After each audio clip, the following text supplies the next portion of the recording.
Today we're going to be reacting to some Yu-Gi-Oh card TikToks. 26 years later, they finally did it. Yu-Gi-Oh just the revealed overframe. their first ever full art cards. You know, it's a little crazy to me that this was never actually a thing until now because the game's been out for so long. I'm almost sure it was Pokemon cards that have the full art cards. I'm not familiar with other games.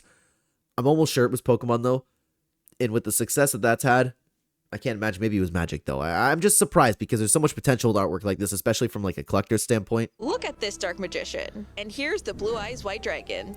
I haven't seen nearly all of them. Slated for 2026. That's really, dude, the amount of money that they're gonna make with that is insane. Cards will be called Overframe Rarity, something that other TCGs like Pokemon and Magic the Gathering have been doing for there you go. Both of them have it. I thought I was remembering the Pokemon ones. A long time. But here is where Yu-Gi-Oh is taking it one step further. Somewhere Pokemon has yet dared to go. It was also revealed that a new higher rarity called Grandmaster Rare will feature not only the full frame artwork, but will also be serialized, limited to 100. These are that's kind of smart. That's kind of smart. I didn't know that about the cards. Released in a set called Limit Over Collection in Japan, and will eventually make their way to the English TCG. It seems like they're learning from the approach of Pokemon, Magic, and even One Piece. I think they need to work on the game a little bit more. But wait, One Piece? Does One Piece have a card game? They include both a regular version of the card for a player, but also offer an alternative artwork that can be chased for collectors. To be honest with you, I really like this Dark Magician. For example, the overframe artwork looks very nice. There's a lot of potential right there. I like Yu-Gi-Oh, but these full art aren't that good looking. They should make alternate arts like Pokemon that we're talking. Don't they already have a bunch of alternate art pieces of artwork? I'm more, for those of you who are new to the channel over here, I'm more into the game than I am collecting or anything like that. There just is card artwork that I do appreciate. Oh, I can't wait to make some card art breakdowns for stuff like this, man. Yu-Gi-Oh has too much rarities and has overprinted a lot of nostalgia. Yeah. Wait, why do you hate full art? I like the full art personally. Huh. Interesting. POV, you won't go. We're gonna mute that for copyright purposes, but POV, you go out with me, but I won't shut up about Yu-Gi-Oh cards. I feel like I've seen this. Maybe it's just another one. Here's the thing, you know, I find it difficult to comment on these videos because I look at it and I go, okay, she's just engagement farming a lot of lonely card game players. But what if she actually is just like an innocent girl who's really into the card game and actually wants to talk about the game? So I don't want to like automatically just laser it and go, okay, yeah, whatever, you know? But the likelihood, I don't know how I feel about that. So it's a little tough. Someone said, I don't ask for numbers. I ask for master duel info and favorite archetype. Dude, she is so gonna DM you after that, dude. 100%. Men with no hose. Where are you? I can only imagine. These are called ultimate rares. Yeah, they're pretty cool. They're my favorite rarity. Dude, I think Ultimate Rare is my favorite rarity, to be honest with you. My mom says this is why I get no bitches. My mom, dude. W mom, though, for real. For real. That's... Could you imagine playing the game? Your mom's like, hey, you need to go get some bitches, dude. Dude's casually holding $400 more worth of cards like it's nothing. The problem is, I can appreciate all of the artwork there, especially in real life, but I'm somebody who likes to play online.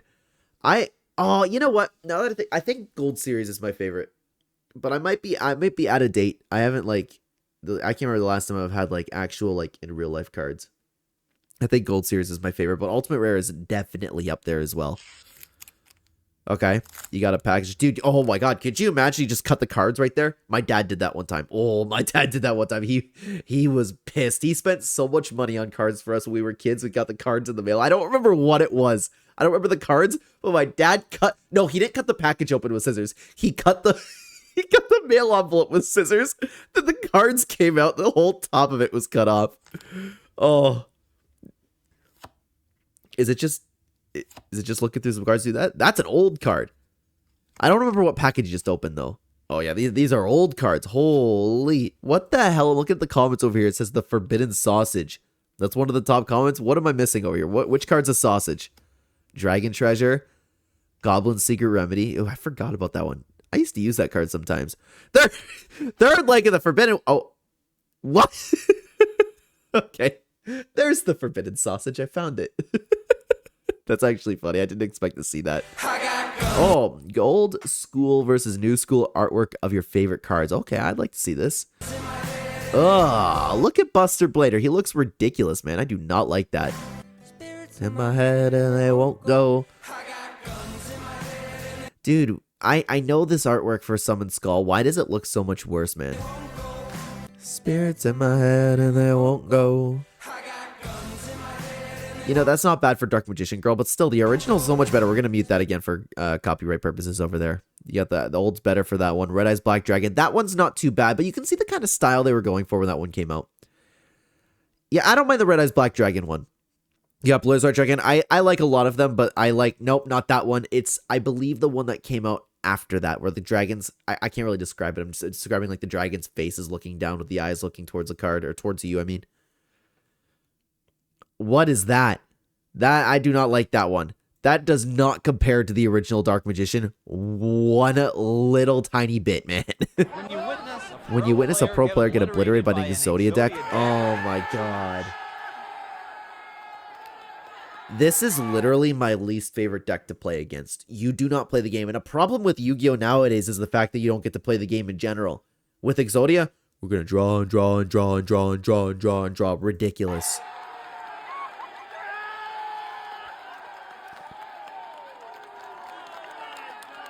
I don't know how people are going to feel about this, but I play a lot of dueling decks. I play it a lot of online. And if I ever run into an Exodia deck, I just surrender. I don't want to play against it. It's not fun. I don't find it funny.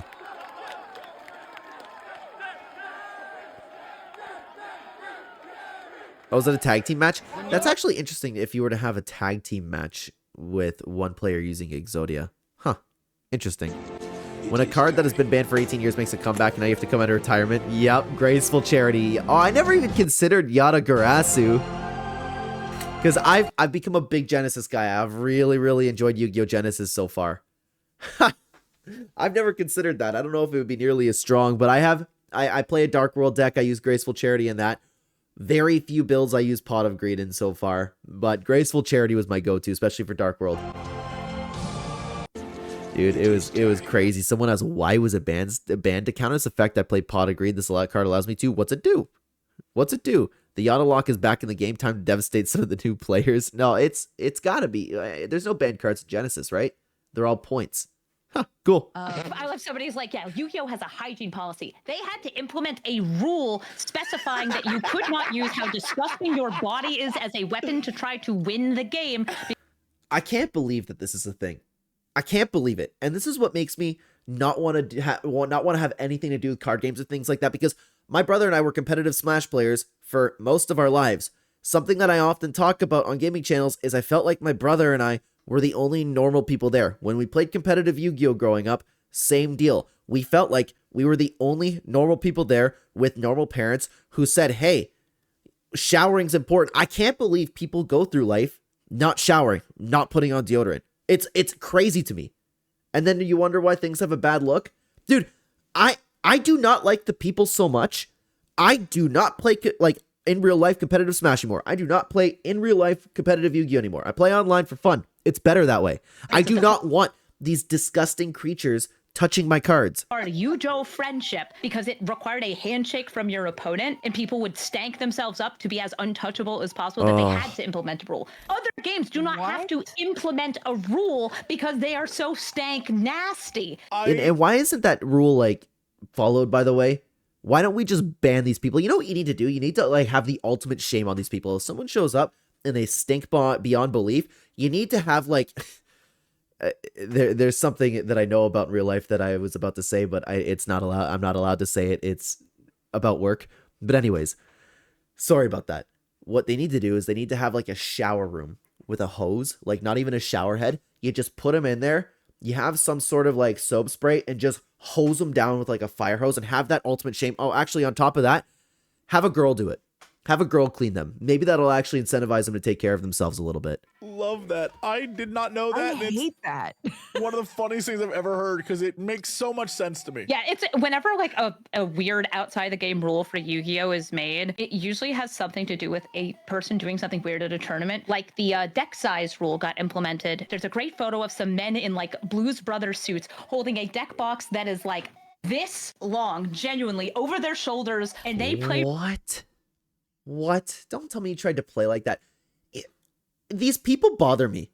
Like, oh my god, I'm so quirky. Everybody's going to think this is so funny. I brought a 500 card deck and it was allowed. Technically, there's no limit on the cards.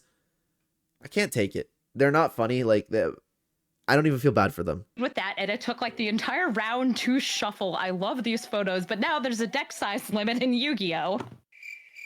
That's so stupid. Card games are great. Card gamers are the worst. Card games are great. That's a really good way to put it. And that's why I really enjoy playing online. Look up MTG tournament seats after. I do not want to, man. Sorry, but the deck size limit story is absolutely peak. The goal of the deck is to draw out games by having search for cards and then a shuffle feat, then basically took the entire round to accomplish. It's not funny. Am I alone in this? I do not find that funny whatsoever. A lot of people are coming in and they're trying to play the game and take it seriously. You come in and you ruin it. I don't find it funny. It's not quirky. It's not funny. You're not sick. Do you know there's a legal Yu-Gi-Oh card that you can't legally use in a duel? It's Elemental Hero Neo Bubble Man. You can't? One of Jaden Yuki's monsters in Yu-Gi-Oh GX. You're supposed to summon it by sending a regular Elemental Hero Bubble Man to the graveyard and discarding a copy of the card Metamorphosis. Sounds simple enough, right? Okay. There's only one problem. Metamorphosis is banned from Yu-Gi-Oh tournaments. Okay, so then you can't use it, but that doesn't make the... I understand the point, but it doesn't make that card banned. It got banned in 2007 because it let players summon powerful fusion monsters just by tributing a monster at the same level from their field. In fact, Neo Bobbleman actually simulates this effect, but unfortunately, Yu-Gi-Oh players may never be able to summon him. Hey, Yu-Gi-Oh! Genesis is out now, and we can definitely be playing with that, man. I don't know. Someone actually just said, bro, he's a 4-star. You can just summon him from your hand easy. All right. I don't know. Like, it doesn't make the card banned. Oh, well.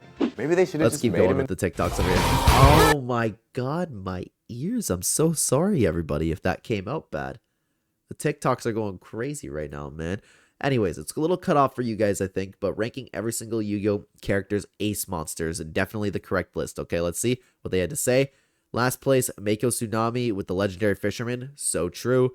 Bandit Keith, Barrel Dragon, so true. My Valentine, Harpy's Pet Dragon, so true. Bakura, Dark Necrofear, a little bit better in the old days standards, man. Weevil, Insect Queen. Yeah, I would understand that one. The Paradox Brothers, Gate Guardian. I love this card. I love this card, dude. I tried to make it work so much back in the day when I was a kid, and it just never did. I could never actually get it going. Pegasus, you have Millennium Eyes Restrict. I thought he just played... Why did I remember him using Millennium Eyes Restrict? Huh. I thought it was just Relinquish that he used. Maybe there's something that I'm not remembering, or a dual Pegasus that I never watched or something like that. I thought I watched the whole thing. Joey Wheeler, Red Eyes Black Dragon. I'm a Red Eyes hater, guys. The modern game made me a Red Eyes hater. And then we have Yugi Moto and Dark Magician. Okay, we're not ranking them by power scale, I guess, eh? Oh, yes, the Blue Eyes White Dragon. That absolutely... Oh, that's not number one. We have Merrick... Oh, what am I thinking? The Winged Dragon of Ra. Yeah, that's true. That's true. Winged Dragon of Ra, 100%. That is the best god card over here. But guys, why don't you, if you guys are interested, if you want to talk a little bit more about Yu-Gi-Oh cards, why don't you learn about a new archetype from an old player like myself? We react to cards, guys. I'd love to have you over there. Thank you very much for watching. Take care, everybody.